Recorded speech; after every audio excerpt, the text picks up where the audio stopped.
জামায়াতে ইসলামীকে অতি প্রশ্রয় দেওয়া নিয়ে বেগম খালেদা জিয়ার সমালোচনা কেউ করতেও পারেন। বিশেষ করে 2008 সালের পর থেকে যখন বিএনপির সাথে জামাত থাকা নিয়ে ন্যারেটিভ তৈরি করা হচ্ছিল যে একটা ধর্মভিত্তিক উগ্রবাদী দল বিএনপির সাথে আছে, সুতরাং বিএনপিকে ক্ষমতায় আসতে দেওয়া যাবে না।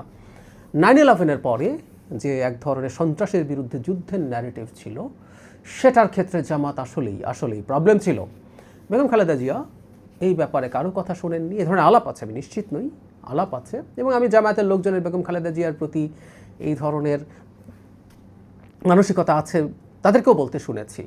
তারা খুবই কৃতজ্ঞতার ভান দেখান, কিন্তু সেই বেগম খালেদা জিয়াকেও তারা ছাড়েননি। সেই খালেদা জিয়াকেও তারা দুর্নীতিবাজ বলছেন। It's funny. এই হচ্ছে জামায়াতে ইসলাম।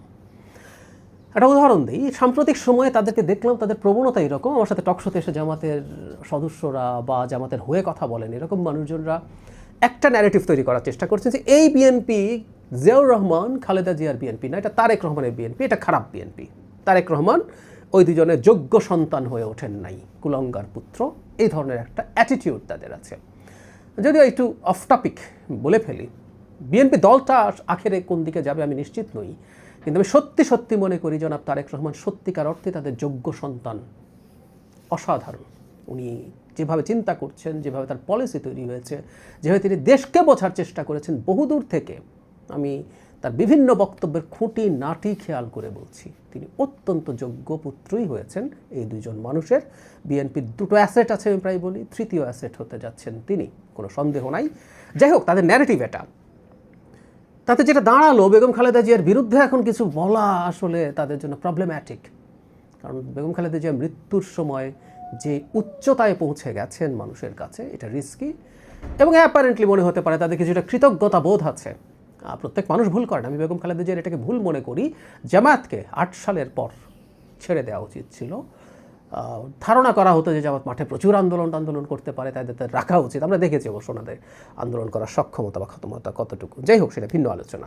কিন্তু এই জামাতে ইসলামী স্বয়ং আমির বিএনপিকে দলকে বলছেন 4 বার দুর্নীতিতে চ্যাম্পিয়ন হয়েছে। দল, এগুলো আমরা সমালোচনা করেছি, দল চ্যাম্পিয়ন হয় না, যদি হয় সরকার। এবং এই চ্যাম্পিয়ন কথাটার মধ্যেও কত বাজে মানসিকতা আছে, ভুল মানসিকতা আছে, সত্য লোকানো আছে, মুনাফেকি আছে।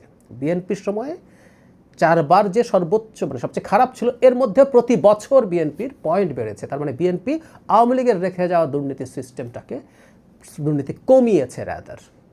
কিন্তু উনি এটা বলছেন, কিন্তু সেদিকে যাচ্ছি না। তো 4 বার প্রধানমন্ত্রী কে ছিল? বেগম খালেদা জিয়া ছিল। আমরা এই আলাপও করেছি, দুর্নীতির সরকারে বসে বসে আপনারা তো ঠিকই মন্ত্রীগিরি করেছিলেন, আপনাদের কোনো নৈতিক অধিকার নেই, কারণ পার্লামেন্টারি সিস্টেমে ক্যাবিনেট একটা ইন্টিগ্রেটেড বিষয়। আমি দুজন আলাদা, আমি ভালো তোমরা খারাপ, এটা হয় না। কিন্তু এই সরকারকে দায়ী করার মাধ্যমে আদতে বাংলাদেশকে তার মানে দুর্নীতিতে চ্যাম্পিয়ন বানিয়েছেন বেগম খালেদা জিয়া। যত লুটপাট হয়েছে সে সময় যতটুকু হয়েছে সব খালেদা জিয়ার নেতৃত্বে হয়েছে। সো খালেদা জিয়া আদতে একজন দুর্নীতিবাজ মানুষ।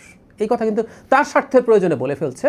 ন্যূনতম সৌজন্য তারা রাখেননি যে তারা খালেদা জিয়াকে ছাড় দিবেন। শুধু তাই কি, জিয়াউর রহমানকেও কি ছেড়েছেন? যে জিয়াউর রহমানের জন্য জামাতে ইসলামের রাজনীতি আবার এসে দাঁড়াতে পেরেছে, ও তো নিষিদ্ধ ছিল, জিয়াউর রহমান ক্ষমতায় এসে তাদেরকে রাজনীতিতে এনেছেন। সেই জিয়াউর রহমানকে মুক্তিযুদ্ধের ঘোষক পজিশন থেকে সরানোর জন্য অলি আহমেদকে আনেন এবং আমির স্বয়ং সেটার পক্ষে কথা বলেন।